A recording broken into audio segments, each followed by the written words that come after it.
Bismillahirrahmanirrahim. Salam sejahtera, bersua lagi dalam membongkar kisah sejarah. Kali ini kami membawakan satu lagi topik menarik, iaitu ancaman pelanunan sebelum pembentukan Malaysia 1773 hingga 1963. Seperti apakah kisah ini? Mari sama-sama kita saksikan. Aktiviti rompakan laut oleh kumpulan lanun ini sebenarnya telah lama wujud di Asia Tenggara. Menurut Pires, 1944, kewujudan lanun di rantau Asia Tenggara ini dapat ditelusuri semenjak abad ke-16 lagi, iaitu melalui catatan Portugis. Kenyataan Pires ini disokong oleh Warren, 2002, yang menyatakan aktiviti pelanunan di Asia Tenggara ini sudah sekian lama berlaku, khususnya di perairan selatan Filipina dan Borneo, yakni Laut Sulu dan Laut Sulawesi.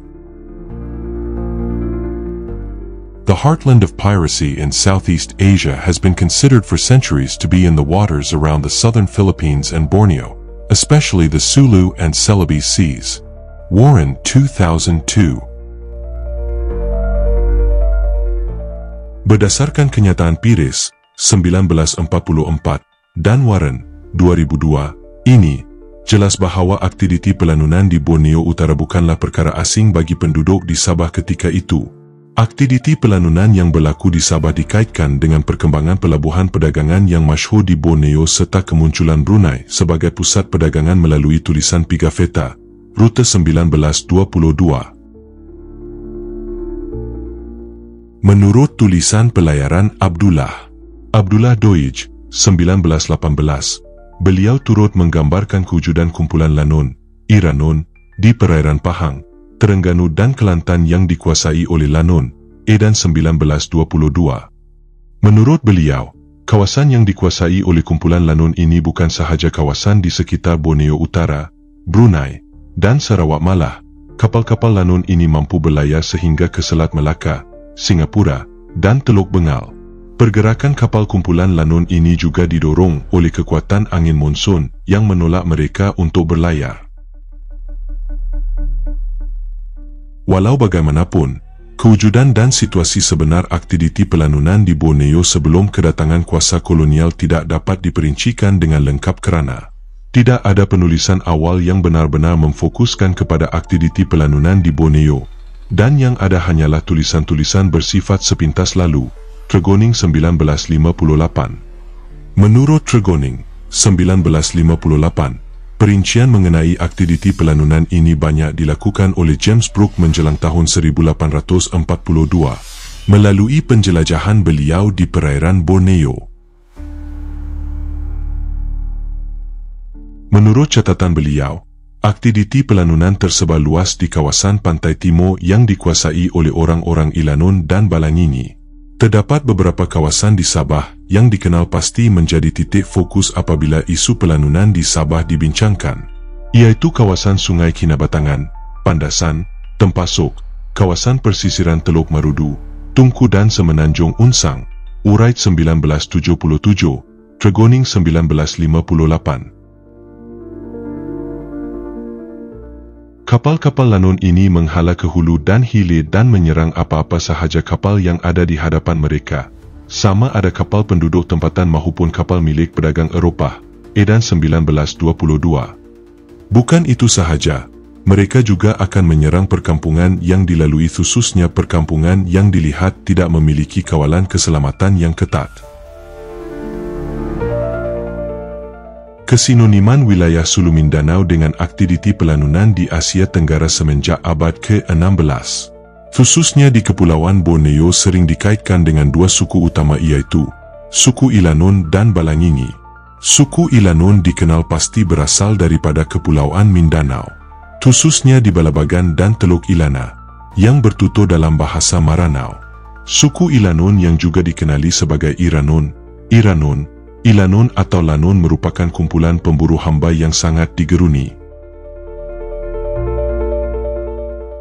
Menjelang tahun 1760, bangsa Ilanun dan kegiatan pelanunan dilihat berkembang sehingga dikesan di Kepulauan Melayu.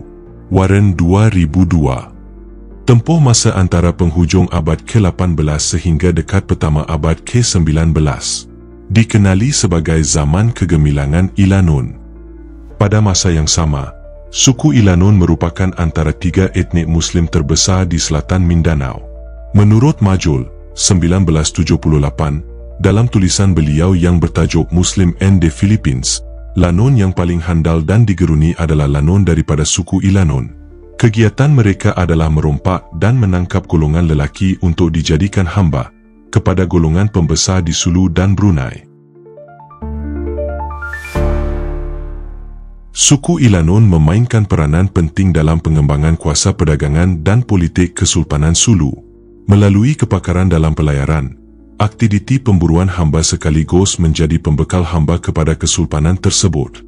Menjelang tahun 1780, Kesultanan Sulu dapat mengembangkan penaklukan terhadap Borneo Utara, khususnya aktiviti maritim melalui pimpinan dan kerjasama serta kesefahaman dengan suku Ilanon. Regina 2008. Wujud hubungan timbal balas antara kedua pihak iaitu kumpulan Ilanon mendapat bekalan bahan komoditi manakala Kesultanan Sulu mendapat bekalan hamba yang berterusan.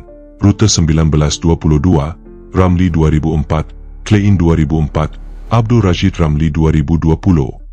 Pelayaran untuk mendapatkan bekalan hamba meliputi kawasan Borneo, Laut Cina Selatan, Selat Melaka, Riau dan Teluk Bengal.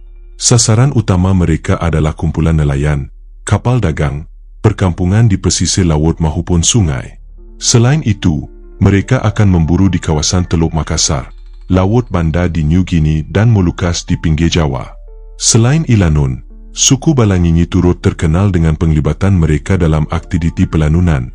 Warren 1978. Suku Balangini tergolong dalam kumpulan suku Bajau Sama yang tinggal dan menetap di Pulau Tongkil di utara Pulau Samals di Kepulauan Sulu. Sesetengah suku Balangini ini telah berhijrah keluar dari Kepulauan Sulu dan menetap di Borneo Utara. Sebagai contoh, penempatan Balangini di Telisai, Lahad Datu.